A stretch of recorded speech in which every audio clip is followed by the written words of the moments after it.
أستغفر الله العظيم أستغفر الله العظيم الذي لا إله إلا هو الحي القيوم وأتوب إليه. أعوذ بالله من الشيطان الرجيم. بسم الله الرحمن الرحيم. الحمد لله رب العالمين والصلاة والسلام على أشرف الأنبياء والمرسلين وعلى آله وصحبه أجمعين. الحمد لله الذي هدانا لهذا وما كنا لنهتدي لولا أن هدانا الله. سبحانك لا علم لنا إلا ما علمتنا إنك أنت العليم الحكيم. رب اشرح لي صدري ويسر لي أمري واحلل عقدة من لساني يفقهوا قولي. اللهم ارزقنا فهم النبيين وحفظ المرسلين برحمتك يا أرحم الراحمين. والحمد لله رب العالمين. Assalamualaikum warahmatullahi wabarakatuh. Jadi alhamdulillah yang dimuliakan para tetamu Allah dan para pendengar sekalian. Jadi insya-Allah pada hari ini, malam ini kita akan sambung balik hadis tentang berkaitan dosa menyusahkan orang Islam. Dosa menyusahkan orang Islam. Hadis pertama kita baca, An Abdullah bin Amr bin Al-As radhiyallahu anhuma anna Rasulullah sallallahu alaihi wasallam qala minal kaba'ir syatmur rajuli walidayhi. Qalu ya Rasulullah wa hal yashtimur rajul walidayhi? Qala na'am yasubbu abar rajul fayasubbu abahu wa yasubbu ummuhu wa yasubbu ummuhu. Rawahu Muslim. Allahu akbar. Sayyidina Abdullah bin Amr bin Al-As radhiyallahu anhuma meriwayatkan bahawa sesungguhnya Rasulullah sallallahu alaihi wasallam bersabda, cacian seseorang terhadap kedua-dua ibu bapanya termasuk dosa besar. Para sahabat radhiyallahu anhum bertanya, wahai Rasulullah, adakah mungkin ada orang yang mencaci kedua ibu bapanya? Baginda sallallahu alaihi wasallam bersabda, ya. Keadaannya begini, seseorang itu mencaci bapa seseorang yang lain, lalu orang itu mencaci bapanya. Dia mencaci ibu orang lain, lalu orang itu mencaci ibunya. Yakni seolah-olah dia menyuruh orang lain mencaci ibu bapanya dengan dia mencaci ibu bapa orang itu. Hadis Sahih Muslim. Diulangi, Sayyidina Abdullah bin Amr bin Al-As radhiyallahu anhuma meriwayatkan bahawa sesungguhnya Rasulullah sallallahu alaihi wasallam bersabda, cacian seseorang terhadap kedua-dua ibu bapanya termasuk dosa besar. Para sahabat radhiyallahu anhum bertanya, wahai Rasulullah, adakah mungkin ada orang yang mencaci kedua-dua ibu bapanya? Baginda sallallahu alaihi wasallam bersabda, ya. Keadaannya begini, seseorang itu mencaci bapa seseorang yang lain, lalu orang itu mencaci bapanya. Dia mencaci ibu orang lain, lalu orang itu mencaci ibunya. Yakni seolah-olah dia menyuruh orang lain mencaci ibu bapanya dengan dia mencaci ibu bapa orang itu. Hadis riwayat Muslim. Seterusnya, An Abi Hurairah radhiyallahu anhu anna Nabiy sallallahu alaihi wasallam qala, Allahumma inni attakhidhu 'indaka 'ahdan lan tukhlifanihi fa innama ana bashar. فأي المؤمنين آذيته شتمته لعنته جلدته فاجعلها له صلاة وزكاة وقربة تقربه بها إليك يوم القيامة. رواه مسلم.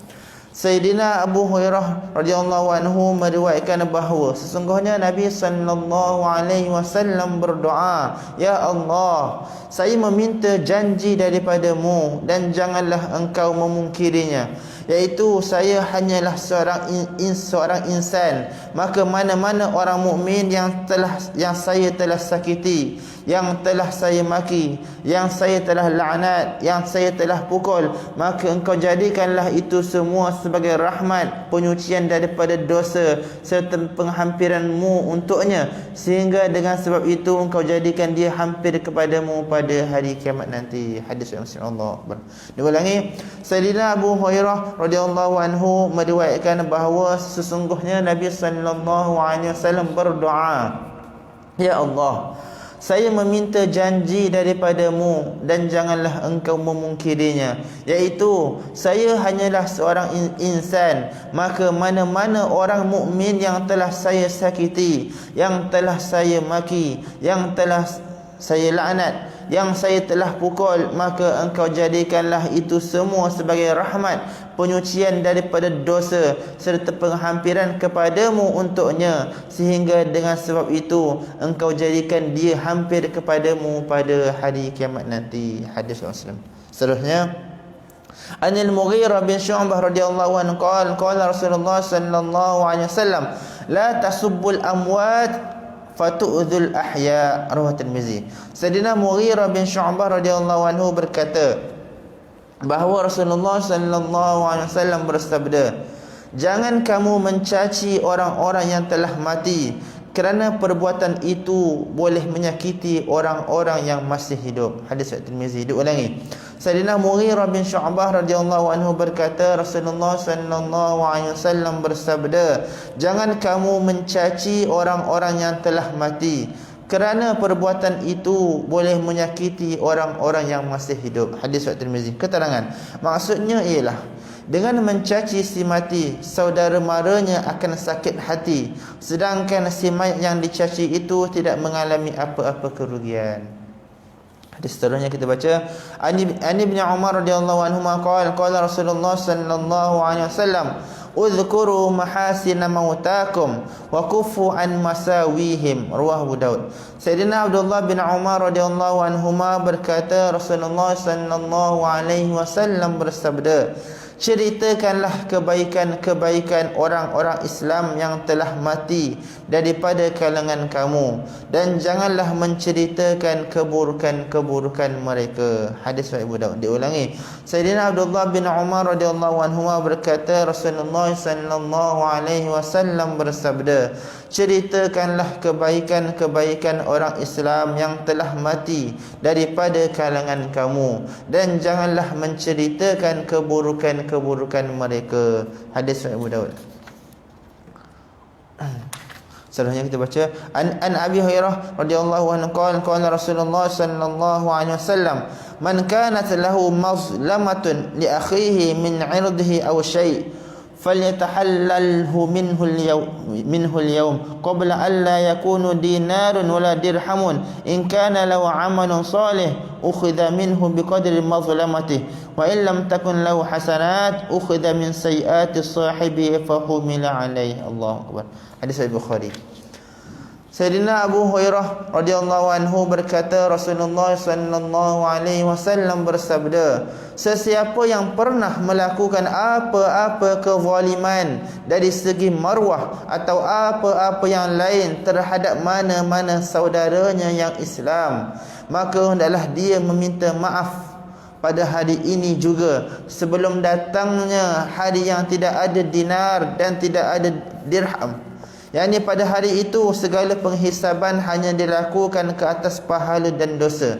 Sekiranya penzalim itu ada apa-apa pahala, maka pahalanya itu berkadar dengan kezalimannya, diambil dan diberikan kepada si yang dizalimi. Dan sekiranya penzalim tidak mempunyai apa-apa pahala lagi, maka dosa orang yang dizalimi berkadar dengan kezalimannya akan ditanggungkan ke atas penzalim. Hadis Sahih Bukhari. Allahu Akbar.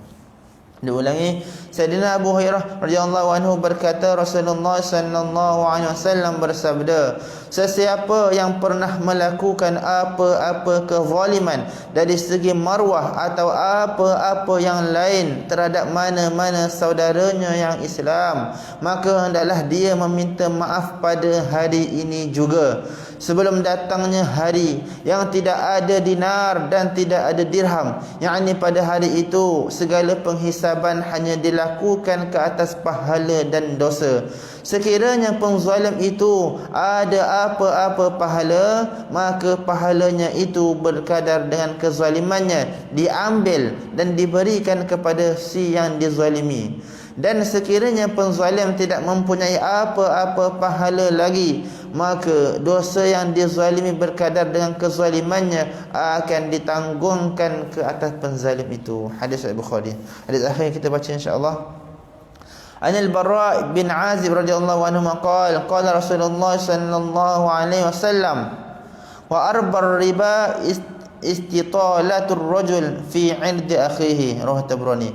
Sayyidina Bara bin Azib radhiyallahu anhu berkata, Rasulullah sallallahu alaihi wasallam bersabda, riba yang paling buruk sekali ialah mencemar marwah saudara Islam, yakni mencemarkan kemuliaannya dengan apa-apa cara sekalipun, seumpama mengumpat, memandang hina terhadapnya, memalukannya dan seumpamanya. Hadis Tabrani.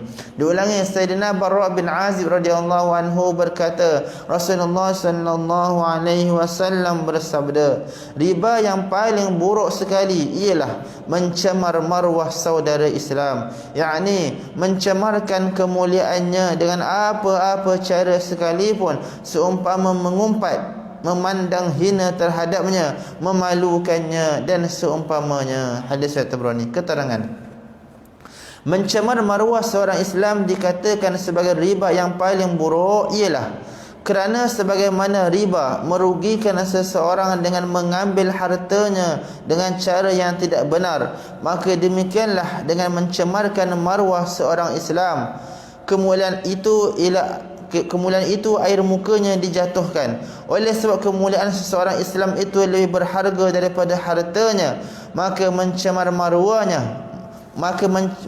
maruahnya dikira sebagai riba yang paling buruk. Faidul Qadir dan Bazul Majud. Jadi insya-Allah apa yang kita dengar dapat kita amalkan, dan kita mohon pada Allah SWT semoga Allah Taala beri taufik dan hidayah kepada kita supaya sentiasa menjaga kemuliaan orang Islam, insya-Allah.